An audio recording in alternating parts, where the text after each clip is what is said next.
urban development అథారిటీకి సంబంధించిన నూతన భవన ప్రారంభోత్సవానికి గౌరవనీయులు పెద్దలు వ్యవసాయ శాఖ మంత్రులు కాకాని గోవర్ధన్ గారు, అదేవిధంగా గౌరవనీయులు పెద్దలు లోక్సభ సభ్యులు గౌరవ ఇన్ఛార్జ్ అయినటువంటి ప్రభాకర్ అన్న గారు, అలాగే మా ఎంపీ చైర్మన్ అరుణమ్మ గారు, మేయర్ శ్రావంతి గారు, డిప్యూటీ మేయర్ కుమార్ యాదవ్ గారు, విజయ డైరీ చైర్మన్ కొన్నిటి రంగారెడ్డి గారు, కార్పొరేటర్సు నాయకులందరూ కూడా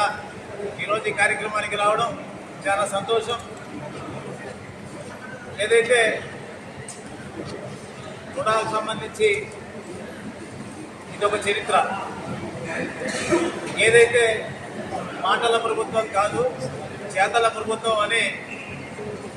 ఈ యొక్క శాశ్వత నిర్మాణాలకు సంబంధించి కానీ శాశ్వత